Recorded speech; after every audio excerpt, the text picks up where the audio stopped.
യുക്തിക്ക് നിരക്കുന്നില്ല, ശാസ്ത്രം അംഗീകരിക്കുന്നില്ല എന്നൊക്കെയാണ് അവർക്ക് പറയാനുള്ളത്. വിശ്വാസപരമായ കാര്യങ്ങൾ പലതും അങ്ങനെയാണ്. പ്രാകൃതിക പ്രതിഭാസങ്ങളിൽ ചിലതും അമ്പിയാക്കളുടെ മോജിസത്തുകളും പുണ്യാത്മാക്കളുടെ കറാമത്തുകളും നിഷേധിക്കുന്നവർ അഭൗതികമായ സംവിധാനങ്ങളെ ഒന്നടങ്കം നിഷേധിക്കുകയാണ്. ഓറിയന്റലിസ്റ്റുകളാണ് ഇവയൊക്കെ ചോദ്യം ചെയ്തത്. മുസ്ലിം ബുദ്ധിജീവികളുടെ ഹൃദയത്തിൽ സംശയങ്ങൾ വിതക്കുകയായിരുന്നു അവരുടെ ലക്ഷ്യം.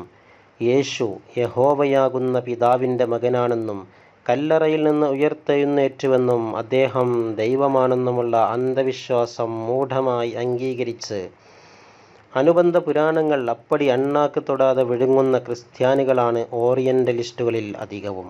അവരാണ് മലക്കുകളുടെ അഭൗതികമായ ഓപ്പറേഷനുകളും തിരുനബിയുടെ ശൈശവകാലം മുതൽക്കുണ്ടായ ആയിരക്കണക്കിന്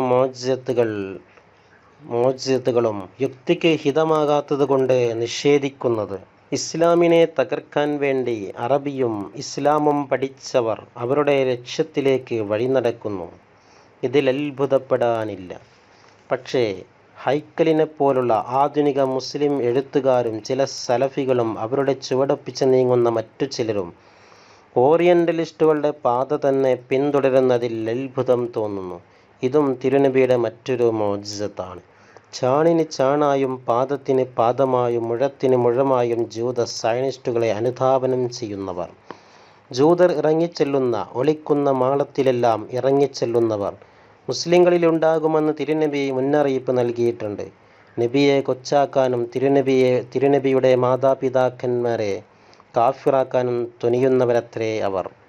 പ്രവചനങ്ങളില്ലാത്ത പ്രവാചകൻ, അത്ഭുതങ്ങൾ കാണിക്കാത്ത ദൈവദൂതൻ എന്നൊക്കെ എഴുതിയും പറഞ്ഞും തിരുമേനിയെ പരിചയപ്പെടുത്തുന്നവർ യഥാർത്ഥത്തിൽ ഉദ്ദേശിക്കുന്നത് മഹാവ്യക്തിത്വത്തെ ഇകഴ്ത്തുകയാണ്.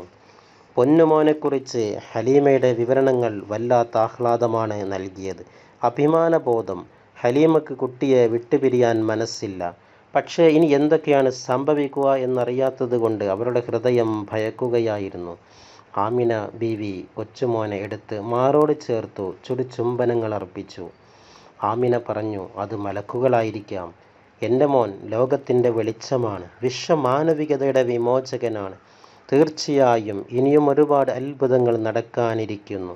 പ്രവാചകത്വത്തിന് പാകപ്പെടുത്തിയെടുക്കുകയാണ് ലക്ഷ്യം. മനുഷ്യ സഹജമായ ചില പ്രതിഭാസങ്ങൾ മോനിൽ നിന്ന് എടുത്തു മാറ്റാനുണ്ടാകും. പകരം ഉന്നതമായ മറ്റു ചിലത് അവനിൽ നിക്ഷേപിക്കാനും. ഇത് അഭൗതികമായ ഒരു പ്രതിഭാസമാണ്.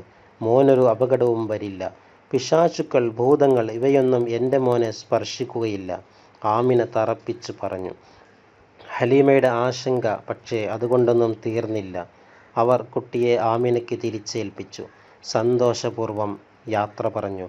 മറക്കാനാകാത്ത അനുഭവങ്ങളുമായി അവർ തിരിച്ചു നടന്നു.